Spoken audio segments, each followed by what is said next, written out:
Non! Nos enfants ne sont pas des sorciers. Non. Nos enfants ne sont pas des sorciers.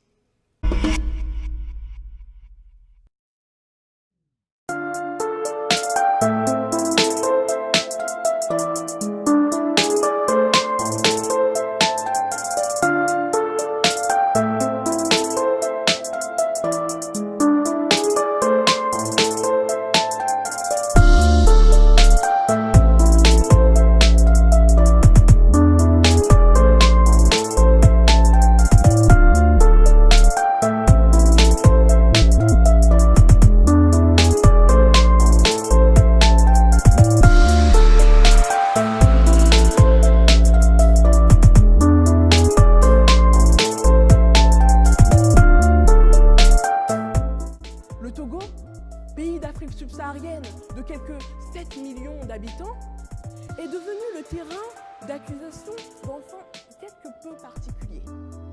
En effet, ces enfants sont dits sorciers. À travers ce verbe dire, on entend coupable, accusé. Et ce verbe dire signifie également, mais surtout, supposition. Commençons par Sylvain. Ce jeune Togolais vit dans un petit village au nord du Togo. Il vit paisiblement avec sa famille. Son père a 3 épouses et Sylvain provient d'une grande fratrie de 12 enfants. À l'époque où je vous raconte son histoire, il passe en CE2. Il est brillant à l'école. C'est la fierté de son papa. En France, on aurait peut-être estimé que le petit Sylvain est un enfant surdoué. On aurait cherché à faire en sorte que sa différence et son intelligence l'aident à s'épanouir au mieux. Mais pas au Togo. Pas dans le village de Sylvain en tout cas. Le père de Sylvain meurt brutalement. Les 2 autres femmes, à la recherche d'un coupable, vont voir un marabout. Ce dernier affirme que c'est notre petit Sylvain qui, du haut de ses 7 ans, serait responsable de la mort de son papa. Et sans aucun doute aidé par sa mère, dont les mauvaises langues disent qu'elle est une grande sorcière. Il n'en fallut pas plus pour organiser contre Sylvain et sa maman une véritable chasse aux sorciers.